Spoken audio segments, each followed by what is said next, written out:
everyone here, except for Dawn Herbst, who was just elected last night, so we'll give her a little grace here. The first item on our agenda is to approve the minutes for the May 17th, 2022 meeting. I would entertain a motion. I have a motion by Bolkin and a second by Borneman. Any discussion? All those in favor of approving the minutes can signify by saying aye. Aye. Aye. Any opposed? That motion passes unanimously. Thank you. Next up is item number 2, discussion and possible action on a request to approve a conditional use at 101 and 103 North 3rd Avenue to allow for an outdoor event space and beer garden in an urban mixed-use zoning district. This is from Brewer Entertainment. I don't know if we want to have them up here to give us the spiel, or if you're good to give your report. Sure, just a quick update or report. This is the second meeting for the conditional use permit. We had the public hearing last month. There really wasn't much feedback from that. Staff didn't really have too much concern over the use or the preliminary plans. We'll look for some certain things when they come in for the permits, the fence permit and the parking lot permit. When we get those details, we'll look at the height of the fence, the materials, the location, vision triangles, landscaping, things like that. So those are all details that'll be coming to staff when they apply for permits. So other than the zoning part of it, we didn't have any additional concerns at this time. Okay, I don't know if anyone from Matt's 101 Pub wants to give a quick overview. Otherwise, I know we've heard it a couple of times. So, any questions from this body? Or, all right, I have a motion to approve by Brugman. Do I have a second? I have a second by Bolkin. Any discussion here? Okay, otherwise, all those in favor of approving a conditional use at 101 and 103 North 3rd Avenue to allow for an outdoor event space and beer garden in the urban mixed-use zoning district can signify by saying aye. Aye. Aye. Any opposed? All right, that passes unanimously. Thank you. All right, next item on our agenda is item 3, discussion and possible action on request to approve a conditional use at 1700 North Business Highway 51 to allow for an auto body paint and repair shop in a suburban mixed-use zoning district. This is for Caliber Collision. Would you like to kick us off on this one? Sure. Brad. I guess similar to last time, we did have the public hearing. We didn't hear any complaints about the proposed use. It's similar to what's there now. It's a collision repair center versus a car dealership, but they would be making improvements to the inside and some of the site in terms of a screened fence for some outdoor storage, although the business would be taking place entirely within the building. So again, we'll look more closely at their fence plan and any changes to the parking lot when those details are submitted to us. But I guess at this stage, we didn't have any additional concerns. Any questions that need to be answered or any motions? I have a motion to approve the conditional use by Mr. Brugman, second by Mr. Borneman. Any discussion or questions here? Okay, otherwise, all of those in favor of approving the conditional use at 1700 North Business Highway 51 to allow for an auto body paint and repair shop in a suburban mixed-use zoning district can signify by saying aye. Aye. Aye. Any opposed? All right, that passes unanimously. Thank you. All right, next up, we are entering public hearing palooza. This first public hearing is a request to amend the general development plan at 301 and 411 Washington Street to allow for a mixed-use development with underground parking and commercial on the first floor and apartments above in a planned unit development zoning district. This is from T-Wall Enterprises. I don't know if you have anything to say, if we want to invite T-Wall first to... I can just give a little Yep. context, I guess. do. This is at the former mall site, which was zoned or is zoned planned unit development PUD. So, when we introduce a new use, we have to amend that general development plan. What's on the books now is for a retail, one-story retail center. The proposed use is to go to a mixed-use, multi-story commercial on the first floor with residential above it. So that's, I guess, we're changing the use. We're looking at the site plan in terms of the general plan, the density of the development, things like that at this stage of the general plan. There will also be a specific plan as part of the zoning that will come back with more details on it. But again, we're just mainly looking at the general plan at this point. Okay, and I guess maybe before I open the public hearing, I would allow T-Wall, if anyone would like to give a quick overview of this, make sure we have all the information we need. Thank you. Yes, Nick Patterson with Teal Enterprises. Thank you guys for having me. I'm just going to say a few words and we can run through the slides. So our first goal in this project was to really create an activity center, to be an extension of 3rd Street, an extension of the downtown. So what we did here, which you'll be able to see a little bit better on the next slides, is we heavily located our commercial and retail on what will be the new 3rd Street and also on Washington Street. So it'll be a natural extension of 3rd Street. It'll increase walkability down south into, it's not on this site plan, but just to the west, which will be the public open space. And then in the center here, we have a courtyard and various amenities. And then in the center between Block 4 and 5, we have a ramp ramping down into the building. Next slide, please.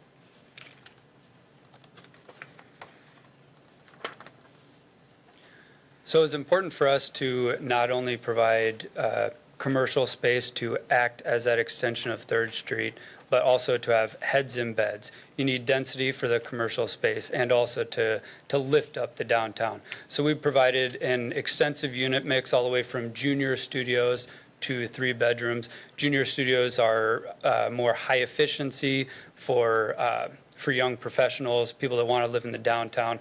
Great location, but are also budget conscious.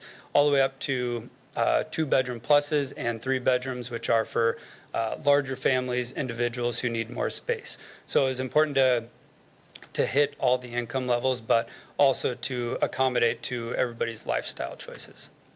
Next slide, please. And this is Block 5. Block 5, it would be considered Phase 2.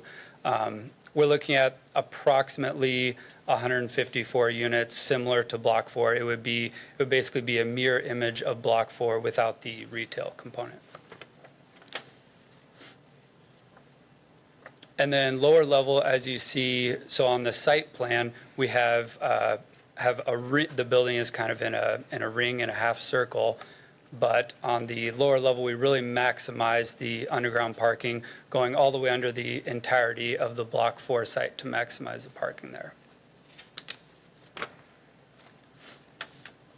And then here you can better see how we put the we think a nice coffee shop, cafe could go right there on 3rd Street in Washington, kind of a really good corner piece there. And then larger retail commercial spaces right there along 3rd Street as you go down south, and then some more commercial retail bays along Washington Street there. And then we've located our main entry, our leasing office, fitness center over in the northeast corner there. So the first floor is predominantly retail commercial space. We do have a small multifamily component on the south side of the building. And then as you go through floors 2 through 5, they're very similar. We stack the units to create efficiency there. So we have our junior studios. We have some junior studios on the south wing there. And then we have some 2 bedrooms on the corners and some nice 3 bedrooms on the northwest and southwest corners, as long as studios, 1 bedrooms, and 2s throughout.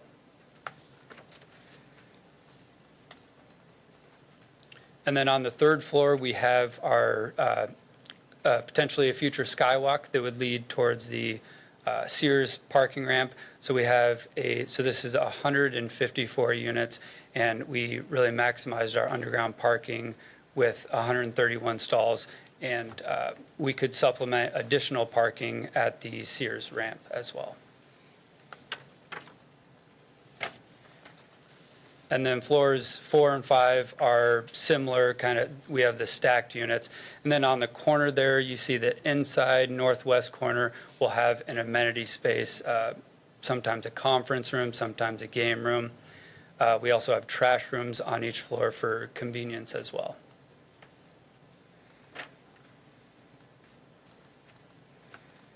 So yeah, similar as you go up to the 5th floor there. So as you can see, one very important part for us was to provide housing for all different income levels and lifestyles here, which is what we were trying to do, but also get heads in beds to support. Honestly, commercial retail is kind of a lost leader. So we need the heads in beds and the apartments to subsidize that commercial. So that's what we were really achieving here. And then most importantly of all was to be able to build up the downtown. This is going to be a game changer for the downtown. This is really going to be a catalyst. You're going to have increased development here.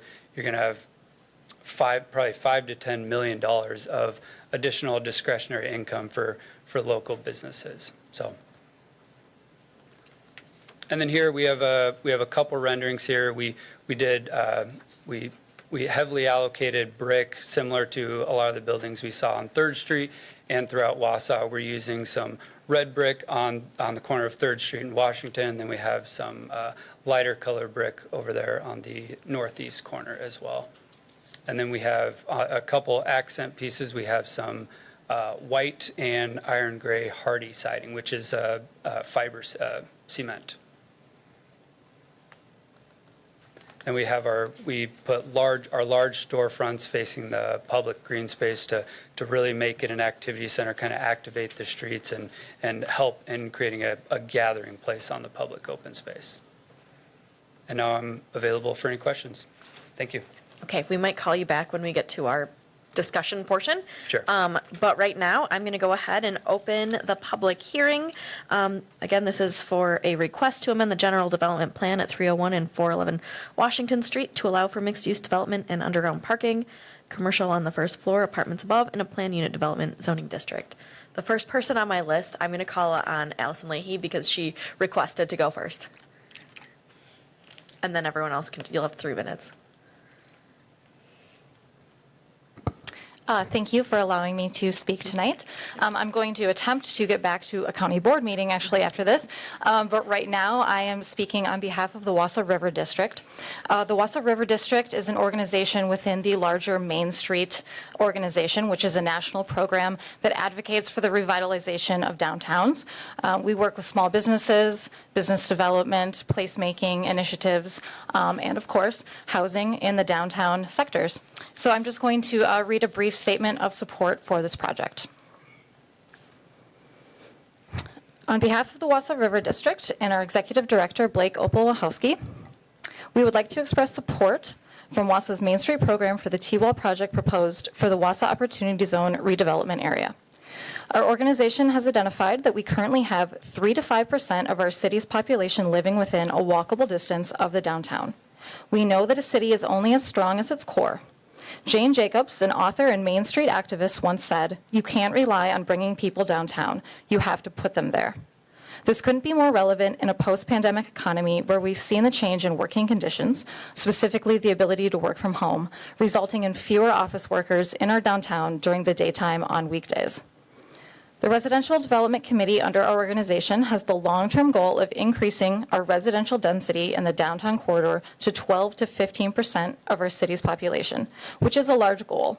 This percentage was recommended by Main Street consultants to achieve an all-hours economy in our downtown, where businesses can generate enough revenue to stay open later and on Sundays and Mondays.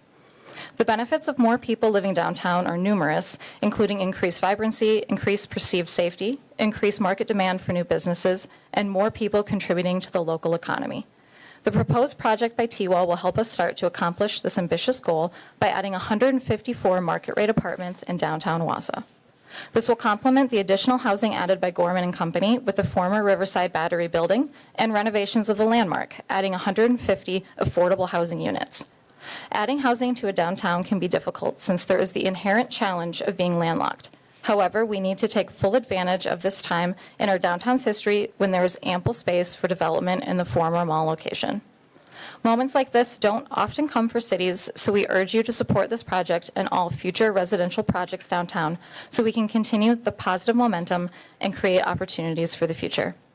Best regards from myself and Blake Opel-Wachowski of the Wausau River District. Thank you. Thank you. If there's anybody else that would like to speak on this project, you're welcome to approach the mic and take your 3 minutes.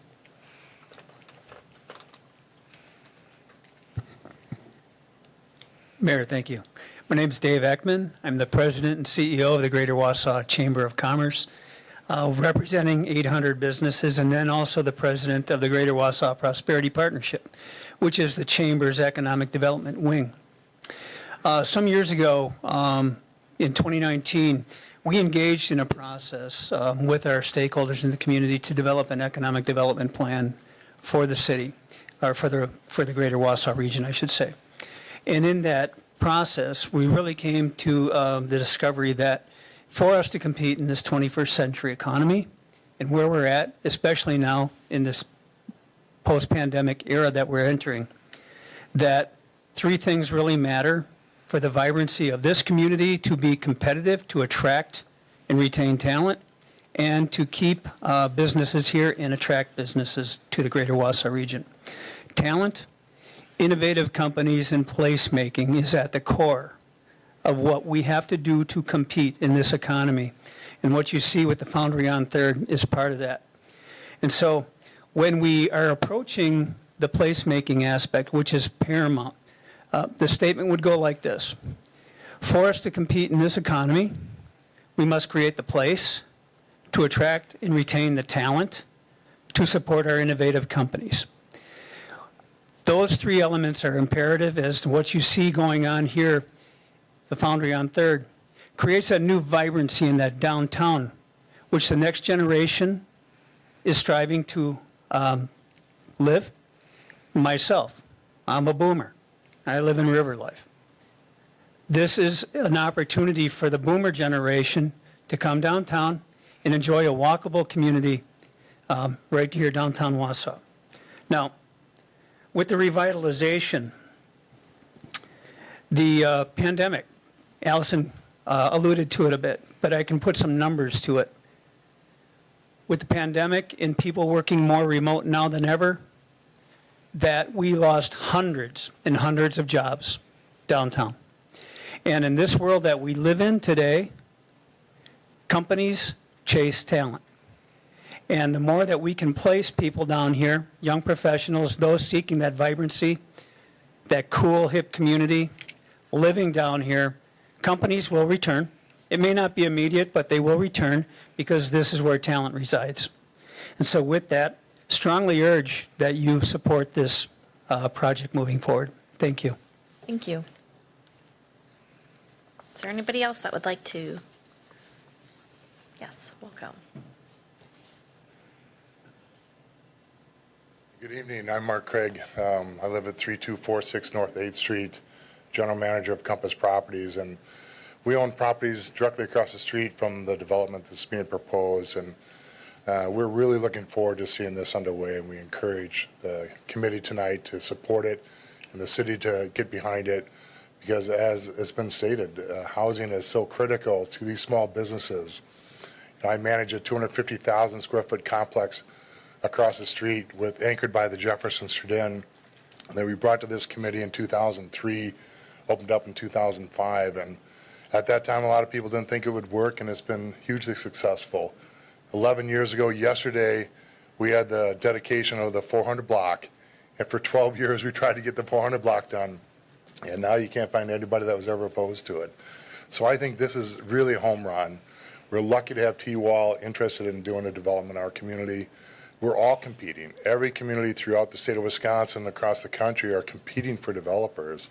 And there's so few tools that a city has to make those things happen. The fact that we have a site that's 6 blocks wide to recreate our downtown is truly amazing. It's a once-in-a-lifetime opportunity. I came to Wausau to manage the mall in 1996. So this land, this site has a great affinity for me, and seeing that come full circle and change the direction we're going for the future of our city, having housing to help our small businesses, I can't think of a better way to go, and I hope you support this. Thank you very much.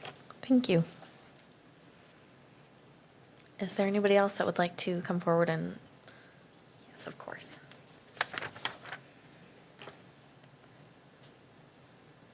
Well, good evening. I'm Chuck Adorsey, 1 Corporate Drive. I've had the pleasure over the last 27 months to serve WAS in terms of the managing director, if you would, to revitalize or look at a vision for revitalizing our downtown. You know, I need to say that through the course of that time, I've really come to realize that we are on course relative to mixed-use developments, which have seen success in many small communities like we have. So I'm encouraged by that. I'm also encouraged by the fact that as we've looked at this project, it's expanded considerably. When we first started, we were looking at like 206 units. Now we're looking at over 300 units. We were looking at $44 million worth of improvements to our downtown. Now, with Block 4 and 5, we'll be at roughly probably about 85 million. So we have a tremendous opportunity here, I think, in which to do some of the things that community our size has to do in order to compete. I like the fact that T-Wall has embraced a lot of the things that WAS has put before it, both in terms of the historic look, if you would, to the project, towards adding amenities to the project. The underground parking has been an absolute for us from day one as we interviewed other conceivable developers. We cannot compete in this market if we do not have safe and secure underground parking. That's what's happening all around us, whether it be the urban development on the west side, whether it be 300 units of Lockery, whether it be the river life. If we don't have safe parking maximized, if you would, under these projects, we'll definitely not be successful. We do have to rely on some parking relative to the Sears ramp, but that's not the solution in terms of a long-term sustainability of the project. So we certainly look forward to continuing working with the city. It's been very encouraging all the way along from the administrative team, and we look forward in carrying this to completion. We are laser focused on three things. Number one is to get Block 4 going. Number two is to get the Children's Imaginarium going, which will be carved out of the home site. And number three will be to start developing our streets. The streets are pretty amazing. SISM approved a cross-section of 78 feet. Typically, that would be 60 to 66. WAS is going to be deeding over 130,000 square feet of 327,000 square feet for the purpose of our pedestrian traffic in our streets. That's 40% of the mall site. That'll be going back to our community. So again, thank you all for participating, and we look forward to continuing the program. Thank you. Thank you. Is there anyone else that would like to speak at this public hearing?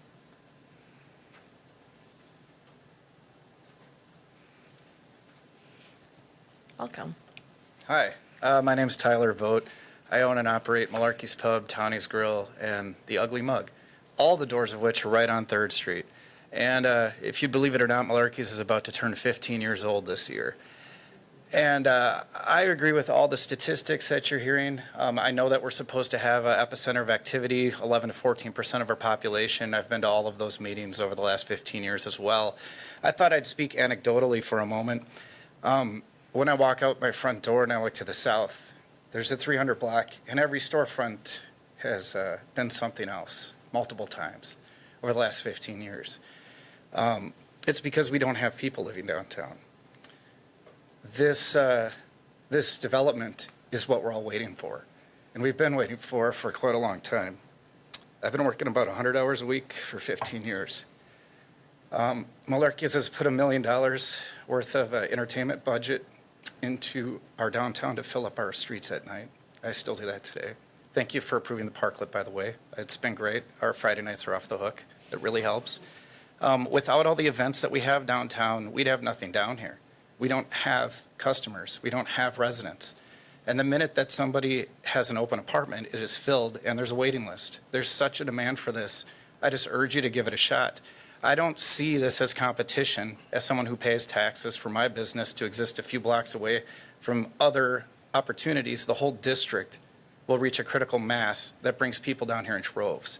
I I don't want to just spout out all the same statistics you always hear. I'm like, stand with me for 15 years and look south once. I mean, I've watched them all die.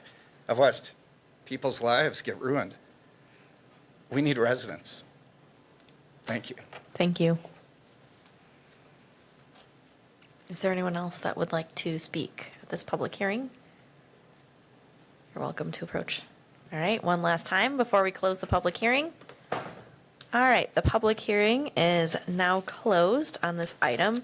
Now it's on us. So we're on to item number 5, discussion and possible action on this request to amend the general development plan at 301 and 411 Washington Street to allow for a mixed-use development with underground parking, commercial on the first floor and apartments above in a planned unit development zoning district. Any questions or comments or motions? I'd welcome any of it. Look at that. We have a motion by Brugman to approve the general. Okay, and we have a second by Watson. Any discussion or questions that need to be answered or comments that you'd like to make? Okay. I have a question. Yes, please. Mr. Bulkin. In the reading on, Can you turn your mic on so I don't get yelled at by public access? Thank you. on page 3, a few paragraphs down, it's talking about general development plan, the square footage of the micro units being at 355. Is that the micro units, or they're referring to the small apartments? Those, Okay. Yeah, and I guess the reference was made to our zoning code where we have a minimum of 400 square feet. Okay. So I guess staff's recommendation, if we could ask the developer to, bump those up by a little bit, 45, if it's the wish of the commission to meet our minimum standard of 400. Just for reference, before our zoning code was adopted 2 years ago now, our minimum was 800. And so we dropped it down to 400, which is pretty small, we think, especially compared to other cities who haven't necessarily, looked at their affordable housing stuff lately. So we think 400 is reasonable. We'd recommend going with that. And it shouldn't, we haven't had this discussion yet with the developer, but it'd just be a matter of maybe sacrificing 1 or 2 units of those units to make them slightly larger. Okay, thanks. I'm going to call on Alder Watson and then Mr. Brugman. I guess my other question, with the smaller units, is the ceiling going to be higher so that people could put lofts in and that kind of thing, making, more use of the space? I would welcome the developer to answer this question.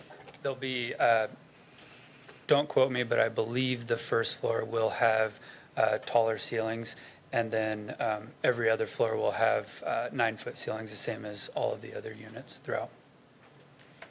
Okay. Mr. Brugman. Did the motion need to include the 400, or is that come after the amendment, Brad? Well, I don't know if the motion, I presume the motion was as presented. So Yeah, so if you'd like to amend it, I guess we could do that. We could direct staff to work with the developer. I guess it's on us. But we can. I guess my motion was as presented. I recognize it's 45 square feet less, but the developer's done their math and homework. I couldn't live in that, but I got 3 kids, so. Anyone with. That would be terrible. Anybody with any more comments or questions before we vote? Nope. Okay, so all of those in favor on approving the amendment to the general development plan at 301 and 411 Washington Street to allow for a mixed-use development with underground parking, commercial on the first floor and apartments above in a planned unit development zoning. This presentation from T-Wall can signify by saying aye. Aye. Aye. Any opposed? Okay, that passes unanimously. Thank you. That should go forward to council, assuming we have all our other details tied up, on the 12th of July. All right, we're on to our next public hearing. This public hearing is to request to approve a conditional use at 1505 Brown Street to allow for an additional detached accessory structure in a single-family residential 2 zoning district. This is from Kramer. Do you want to give us a little overview first and then invite the Sure. petitioner? Yes, let me just have a second to bring it up here. So this is an aerial view of the property in the center of the picture here. they're looking to put a detached accessory structure on the property. In our zoning code, if you have more than one of those structures, you need a conditional use permit through the city. They do have 2 existing ones there, so this would be an additional one. Those existed before our current zoning code. The lot itself is rather large. It's about twice the size of a normal city lot. So there is space. We do have a impervious surface ratio that we look at, which is a maximum of 45% of the lot. So, I don't have that exact calculation. This is maybe something we could get from them, but I don't believe that we're in danger of hitting that maximum impervious ratio with the addition of this building. The building is basically an indoor basketball court with some other space for recreational uses. There's a bathroom in there, but it's not for a residential dwelling unit, which is a separate use. It's potentially allowable too, but this particular building wouldn't be for that. It's just for the homeowners give some indoor recreational space. So I think they're in the back if anyone has any. If the petitioner, if you'd like to share anything or more details, you're welcome to, before we open the public hearing, otherwise.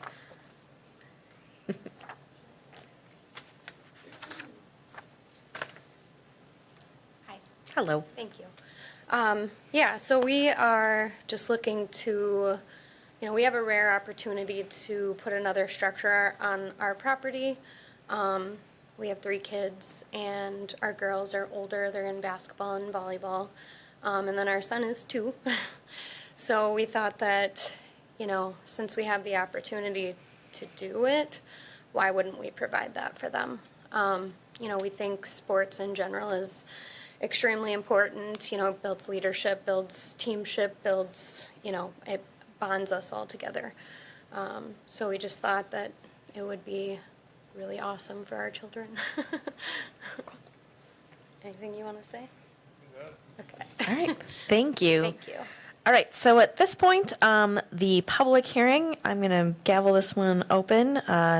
This is to discuss the conditional use at 1505 Brown Street to allow for an additional detached accessory structure in a single-family residential zoning district. So if there's anybody here that would like to talk about this, you're welcome to approach the podium. Okay, I'm going to ask for a second time if there's anybody here that would like to talk about the detached accessory structure proposed for 1505 Brown Street. You're welcome to approach. All right, last time. If there's anybody here who would like to discuss the additional detached accessory structure for 1505 Brown Street. All right, I'm going to gavel this one closed, this public hearing. So now it's back to us. Item number 7, discussion on the request to approve a conditional use at 1505 Brown Street to allow for an additional detached accessory structure in a single-family residential zoning district. Anything that you need answered before this boomerangs back to us? Any comments? Okay, I'm not seeing any. So oh, yes, Mr. Borneman, thank you. I'm just wondering, do we know, is this just for family use? This is not going to be for Petitioner is nodding, yes. any type of event, or If you could approach the microphone. you aren't going to hold little mini tournaments out there? Oh my gosh, no. No, okay. I mean, our children will probably have friends over, but Okay. it's for us. But no formal events or No, no. anything like that? Nope. Okay. And we talked to our neighbors and explained that all. One asked, where are you putting the parking? I said, it's just for us. All right, thank you. Okay. Anything else? Okay, the process is on us. It will come back to our next plan commission meeting where we will vote on whether or not we will approve this. So thank you. We are now moving on to our next public hearing. This is item number 8. It's a request to rezone 520 North First Avenue from a 2-flat residential 10 zoning district to an urban mixed-use zoning district. This is for the Bridge Street Mission. Who wants to kick us off? You want to give us a... Yeah, I can Thank you. give a quick introduction here. Okay, so this property is a small single parcel near the intersection of First Avenue and Bridge Street. It's highlighted on the screen here and in your packet. So right now it's zoned 2-family 10, which is a 2-family residential district. The proposal is to change it to urban mixed use, which is a mixed-use district allowing for commercial uses. It's under common ownership with 107 Bridge Street as well as 115 Bridge Street. I guess the ultimate use for the property by the petitioners would be, well, not the ultimate, but they want to put in a parking lot there to support some of their other uses. Actually, a parking lot would, an off-site parking lot would require a conditional use permit on top of the zoning change. This particular action is just for the zoning change to urban mixed use. So I guess from that perspective, when we look at the zoning of this area, this particular parcel, the other three corners of the intersection have all gone to commercial at some point, north across Bridge Street. There was some residential property that was rezoned for the donut shop and the car wash, kitty corner for the pharmacy, and I imagine at some point that was industrial going to commercial. And further back, the Walgreens at 105 has commercial use, commercial zoning, so that's kind of the pattern and the, what's out there now, the trend. And, from that perspective, if this were an actual development rather than just a parking lot, I think the zoning would be, appropriate. I guess we still feel that the zoning of the parcel, I think is justifiable to go to mixed use. The parking lot doesn't necessarily excite us as much as if this was a redevelopment site for an actual commercial development. So, but again, that's a separate action that would come back for the conditional use permit to allow that parking lot. But I guess that's some of the background on this. Okay, I guess I would invite, I see the petitioners here, if you'd like to share a few words about this project and your needs as you see it. Sure. My name's Craig Vincent. We basically own the 115 and the 107.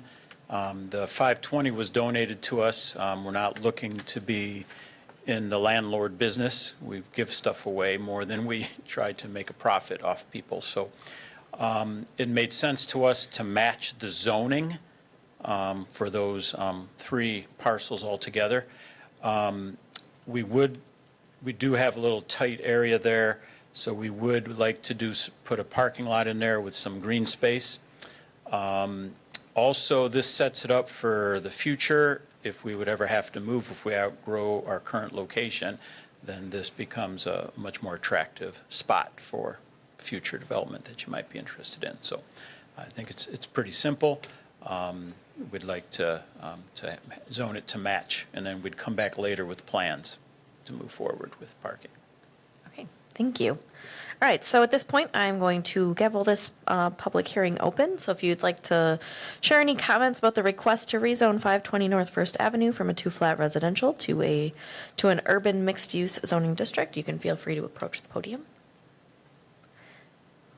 Second time, if there's anybody here that would like to talk about the rezone at 520 North First Avenue, you are welcome to share your comments with us.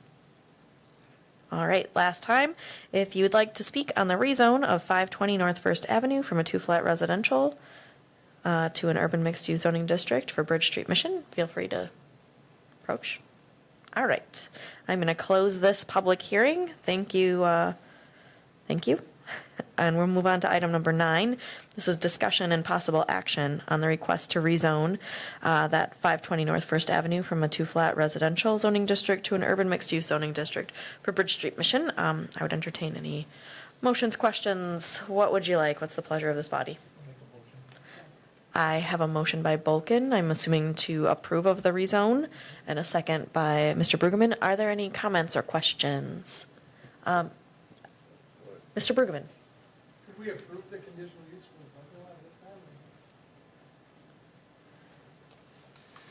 No, I mean, that would require a separate public hearing. I think we've always taken the rezoning first because you can't really apply for a conditional use unless the underlying zoning is in place, so. Okay. Mr. Lindman. Yeah, I guess I don't have a problem with the rezoning. I guess when that conditional use comes up, if it truly is going to be a parking lot, I'd like to see some more needs what that would be from the petitioner and stuff before I'd support a parking lot. I just wanted to be upfront with you on that, so thank you. Okay. Any further discussion? Alrighty, then, all of those in favor of approving the rezone at 520 North First Avenue from a two-flat residential zoning district to an urban mixed-use zoning district can signify by saying aye. Aye. Any opposed? All right, that passes unanimously. Thank you. That will hit the council on the 12th of July. All right, next up, item number 10, another public hearing. This is a request to amend the general development plan at 111 North Bella Street to allow for an institutional residential facility in a planned unit development zoning district. This is for ACS Clinical Services. Pop it over to you again. Yeah, I can take this one. Thank you. So, yeah, this is an existing PUD, and I guess technically, from a zoning perspective, from a land use perspective, they would be changing land uses, even though they're similar. Currently, it's a CBRF, community-based residential facility. That's a specific type of living arrangement that has a license through the state. I guess the plan is to not go through, have the CBRF license and have that as the use, but use it for institutional residential, which is another category in our zoning code, and that it's, I guess, a more, I'd say, generic land use that includes rehab centers and so forth, and this proposed use would, I guess, not be within the CBRF umbrella, but more in the institutional residential. So technically, we should be amending our zoning to allow this new use. Okay, I guess if the petitioner would like to say anything, you're welcome to let us know what you think before I open the public hearing.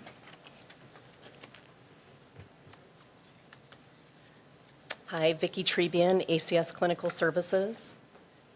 Sean Yeager, Vice President Operations for ACS Clinical Services. So we received a project award from the Department of Corrections to supply supportive housing services in the Wausau community. And in that project award, we did not need to find a place that was a CBRF. And we were really looking for larger properties that had many bedrooms. And we came across this property that was for sale, and we really couldn't pass it up because it's a perfect opportunity. It's just a few blocks down from our outpatient office down on Jackson Street. So that's why we talked to zoning about what our possibilities could be. So I can talk a little bit about what we'll do there, if that's what you... Sure. Okay. Be great, thank you. So these are individuals that are in your community already. They're going through treatment for drugs and alcohol treatment, and they're looking for a safe, stable place to live. They just don't have any other options.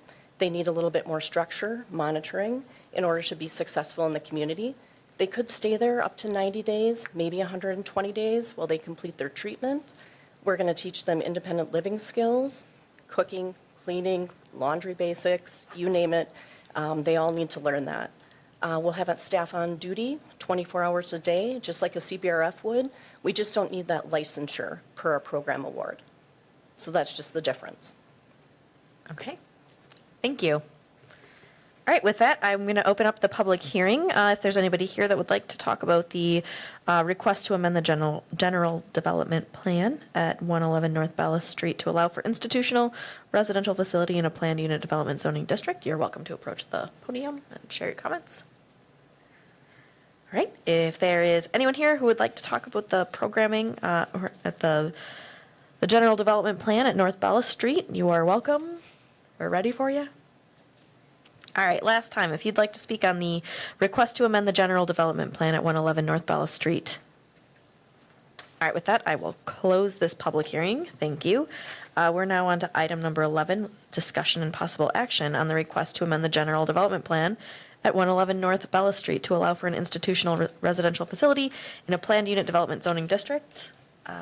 Any questions, comments, motions? Yes. A motion to approve the request to amend by Mr. Borneman, second by a couple of folks, but I'll go with Brueggemann. Any comments here? I'm personally excited. I know the need exists for this kind of a programming, so thank you for stepping up and doing this. I guess with that, I think we're ready to vote. All of those in favor of amending the general development plan at 111 North Bella Street to allow for an institutional residential facility in a planned unit development zoning district can signify by saying aye. Aye. Aye. Any opposed? That passes. Thank you very much. Thank you. This will go to council on July 12th. All right, next up is item number 12. I have it highlighted that I would like our Assistant City Attorney, Nate, to kind of talk through this. The item is discussion and possible action on vacating and discontinuing the public walkway abutting 3317 Polzer Drive, 3311 Polzer Drive, 3312 Wildwood Lane, and 3318 Wildwood Lane. Nate, welcome. Thank you. All right, thank you. So I saw that this went to capital improvements and street maintenance on June 9th, and it was approved 4-1 to vacate this public walkway. The problem is that since this is a platted public walkway, it's a different statute and a different procedure than the normal vacation of a right-of-way. So because of that, the municipality, the city of Wausau, is not actually involved. We would only be involved if we actually owned one of the abutting properties, and we then would jointly file with the other abutting properties to circuit court to have it vacated. The plat is over 40 years old, so that's the law that we would follow at that time. There's two procedures, and that's the one that we would have to follow for this. So actually, this basically needs to die here and let the four property owners, they would all have to jointly petition the circuit court to vacate this. Okay, so if nobody makes a motion, it dies here. Is that correct? That, or you could make a motion to approve and then nobody votes in the affirmative. Okay. So it's up to us what we want to do next, but yeah, Mr. Okay. Don't do that. Don't. Don't do that. That would be against Robert rules. Okay, so we're not going to break Robert's rules here, but, so we could just, We make our motions in the affirmative. So if you make a motion to approve and then a second, and then when everybody goes to vote, if nobody votes, then it would be 0 to. we vote no. Yeah. Okay. Okay, we have a motion to approve. Do we have a second? I see Alder Watson nodding. We're all clear on how we're going to vote in order to not break statutes and, okay, cool. All right, so all of those in favor of vacating and discontinuing the public walkway abutting 3317 Polzer Drive, 3311 Polzer Drive, 3312 Wildwood Lane, and 3318 Wildwood Lane can signify by saying aye. All those opposed can say no. No. No? All right, that fails unanimously. Thank you, Nate, for your interpretation and making sure we're doing the right thing. All righty, next up is item number 13, discussion and possible action on amending the fencing standards of the Wausau Municipal Code, 23.06.040. Maybe I'll toss it over to Bill. You can kick us off here. Thanks, Mayor. Yes. So we have a brief staff report here. We have a citizen in town that had placed a fence back in 2017.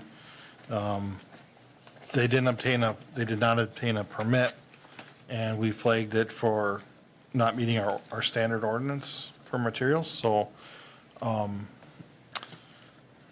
Ms. Schneider came in and talked about trying to find a way to make it work. Our suggestion was to enclose this cat fence with a fence meeting our standards, which are listed in my staff report on the first page. Staff kind of looked at this as a chicken poultry fence, and Ms. Schneider is actually here, and she'd like to talk to Plan Commission about considering this type of material. So we brought this forward as just a discussion at this point for Plan Commission's consideration, if they'd like to consider any materials outside of what already are in our ordinance. Okay, well, if you'd like to let us know what you think, I think you called and I said you could speak, so definitely welcome. Okay. Well, thank you for giving me permission to speak. I do have the actual materials in this bag, if anybody would like to look at them. I don't know if that's appropriate, it's not a public hearing, but Okay. do Do you want to look at them? If there's anybody here that would like to look at them, I know we have a picture in our packet as well. Right, you So- do. And I have other pictures as well, so. I'll- Sure, yep.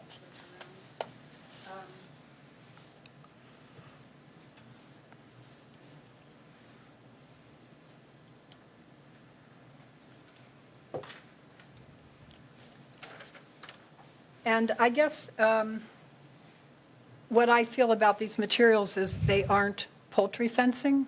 Poultry fencing is usually not coated. This is coated with a black vinyl, and it has a 20-year life expectancy, which is more than some chain link does. That's the bottom part of the fence that prevents rabbits and other critters from chewing through it. And the top fence is kind of like a very sturdy snow fence, or deer fence, I mean. And it has a life expectancy of 10 to 15 years, which is also somewhat similar to chain link, depending on the quality of chain link you get. So when I spoke with Mr. Hebert, he said that they were looking for durability.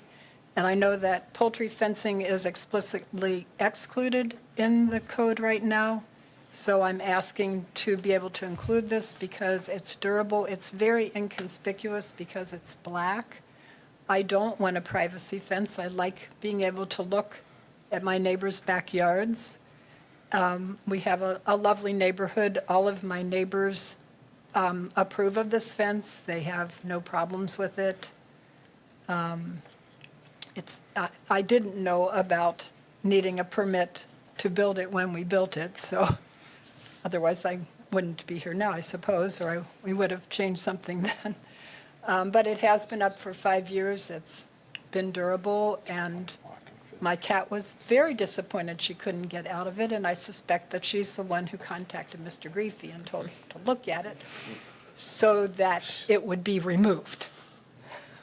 However, I don't intend to remove it because I like having a safe outdoor space for our two cats. And since our ordinance doesn't allow them to roam, which I don't want to do anyway, I think other cat caretakers might want to build something like this. And it seemed like my only option was to amend the building code to include this material, which I'm not sure what the objection is to poultry fencing, except perhaps aesthetic. But to me, it looks good, and my neighbors all think it looks good, so. Thank you. Is there any discussion here or any questions you'd like answered or clarifications needed?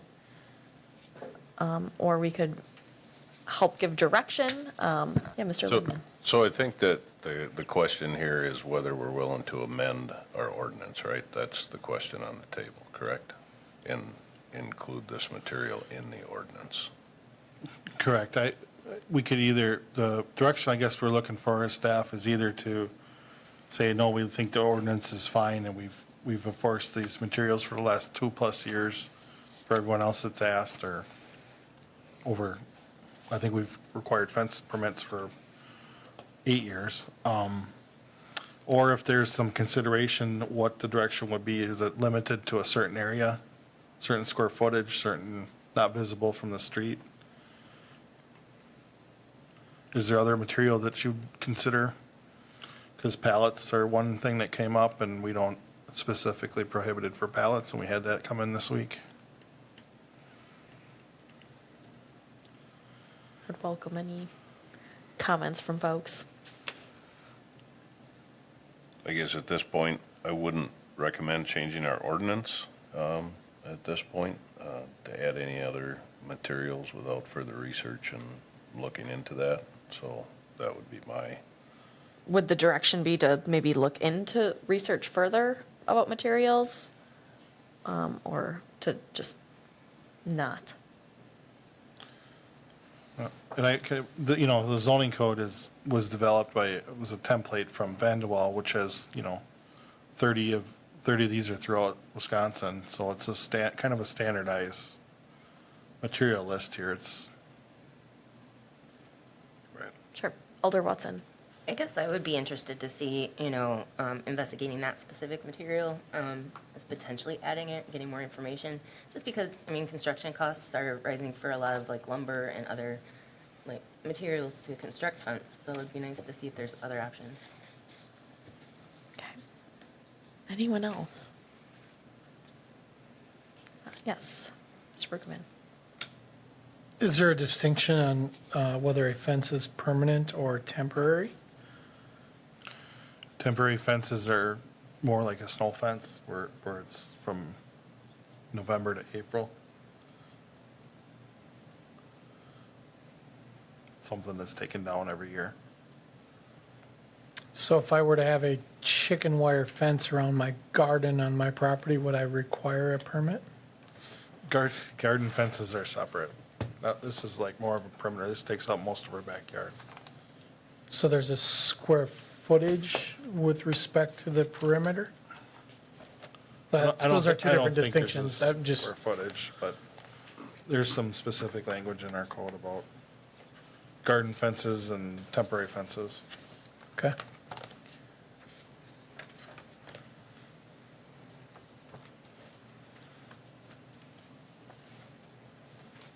So I heard that we're kind of interested in maybe investigating other materials, maybe having staff look into this and talk about it again. Is that what I'm seeing? Or, yeah, Alder Watson. So I guess, is the material she's using actually chicken wire? It's prohibited.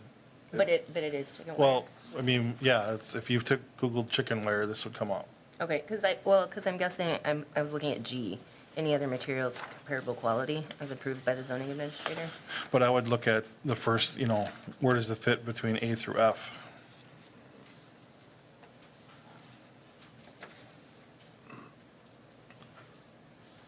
And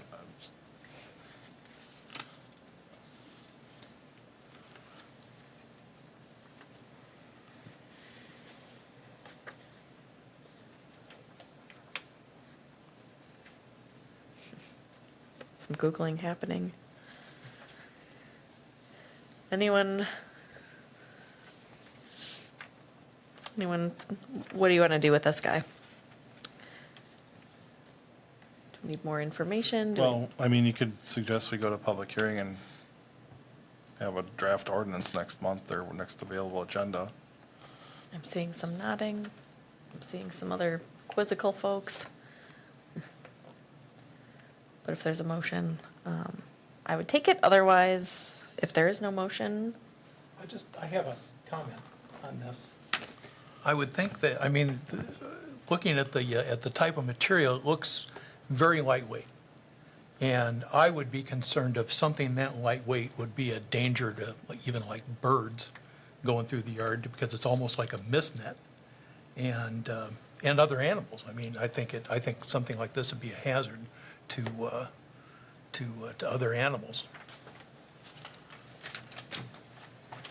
Oh, we have. Sure, we have our, yep. Okay, yep, feel free to. It hasn't been in the 5 years. Birds come in the yard and they do see it. It's not. This has, it's very, it is inconspicuous, but it's visible to animals. They see it, and it has like a 600-pound tensile strength. So we've never had a bird be injured by it. They fly in the yard, because it has the horizontal arms, sometimes they have to work a little bit to figure out how to get over that. So a little interference there, but they always figure it out. We've never had, seen a dead bird around the fence from flying into it or anything like that. The squirrels are happy to climb over it. Yeah, so it has not interfered with wildlife at all. Okay, thank you. See, the Assistant City Attorney has some state I have a statutes. second question on this. If we allow a material like this to be used as fencing, what's going to prevent people from putting this up instead of chain link or wood or something else? Isn't it going to open up a whole plethora of instances then? If it's on the list, people say, well, I'll just put up this lightweight fence instead of a real fence. Yeah, so you read my mind. So I deal with the inspections department quite a bit about permit issuing, citations, writing, and then going to hearing over it. At the end of the day, no permit was taken out for this, and it would have been stopped right there. Because now we're dealing with basically a temporary permanent fence that, yeah, maybe there's the tensile strength of the 600 pounds like she claims there is, but they're just metal stakes in the ground that are not actually, cemented in what regular fences are supposed to have. So, I mean, I'm just looking at the building code, and this fence does not meet that. Yeah, it might keep out the cat, but it's not keeping really anything else that I probably could just run through it. And it would just take the stakes down. So, and we also kind of have a general policy in our office that we don't amend an ordinance for one person.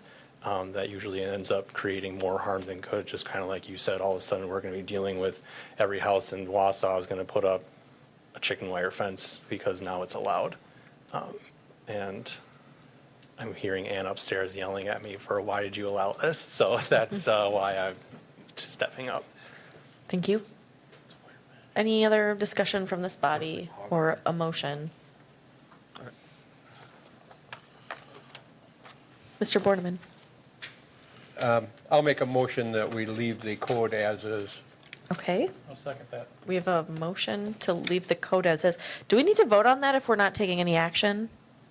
I mean, I guess the motion is there and the second is there, so. It was technically agendized as possible action. Okay. Alrighty, so then, any discussion? Questions? All right, all of those in favor of not amending the code, of leaving the Wausau Municipal Code 23.06.040 as is, can signify by saying aye. Aye. Aye. Any opposed? No. Got 2 noes. 3 ayes. Okay. As it is, we will leave the code as is. Thank you. All right, our next item is our next meeting date is July 19th. And I would entertain a motion for item number 15, motion to adjourn. Motion by Watson, second by Bordeman. All those in favor can signify by saying aye. Aye. Any opposed? All right, that passes. Thank you.